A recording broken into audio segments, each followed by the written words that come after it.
یوصل او شپږ نویم نمبر مکتوب امام ربانی رحمه الله لیکلی دی منصور عرب رحمه الله په دې مکتوب شریف کې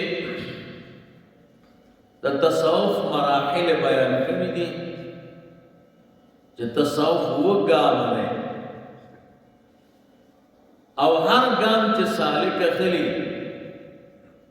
نو په دې ګام کې کمال دا دی چې د ځان نه بلری کیږي او الله تعالی ته بنزدې کیږي تر څو پورې چې انسان تعلق د خپل بدن سره او خپل بدن ته نږدې وي نو د الله نه بلری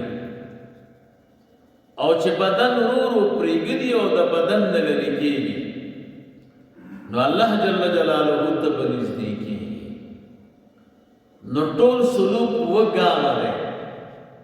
دې مسلې باندې مخکې مکتوب کې بحث کړی کله چې ورو رسېدو بیا به هلته خبرې کوو یوصل اوویم نمبر مکتوب امام ربانی رحمه الله پهلوان محمود رحمه الله ته لیکلی په دې مکتوب شریف کې امام ربانی رحمه الله یو قیمتي مسئلے باندې بحث کوي هغه وایي سعادت مندي کومه یوه ده ټول کې لوی نیکبختي چاته حاصله ده کومه یوه ده وی هغه دا ده چې د یو سړي زړه د دنیا الله اکبر الله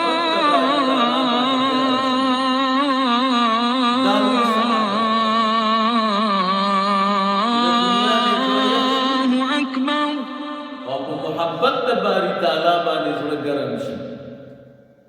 نو لوی سعادت مندي ده او لوی سعادت من سړی ده یوصل اوویم نمبر مکتوب امام ربانی رحمه الله دا لیکلی دی خان خانان عبدالرحیم رحمه الله په دې مکتوب شریف کې امام ربانی رحمه الله په یو مسئلے بحث کوي چې د فقراو سره اشنایی غنیانو د پاره ډېره ګرانه فقراو سره مسکینان او فقیران محبت ډېر ساتي اما غنیان چې دي داوی اشنایی د فقراو سره انتهایی گرانه دا بیا خاص کر دی زمانہ کی در بیان آن کی اشنایی فقراء باغنیا درین زمان بسیار متاثر است فقیران سر اشنایی دا غنیان پدی زمانہ کی انتہائی گرانه دا اجتماع دا زدین دا یوصل او نویم نمبر مکتوب امام ربانی رحمه الله دا مکتوب شریف لیکلی دی ملا محمد امین کابلی رحمه الله په دې مکتوب شریف کې دو مسلو باندې بحث کوي یو دا دی چې څوک ورته راغلی دی امام ربانی رحمه الله ته چې ما ځان سره قبول کړ او مطالبه د قبلولو کړی ده نو د هغه متعلق خبرې کړې دویم په دې باندې چې هر سالک د خپل ورد کې ځان مشغول ساتي او خپل اوران کم سبقونه چې مرشد او شیخ ورکړي دي هغه نه پرېږدي 200 مکتوب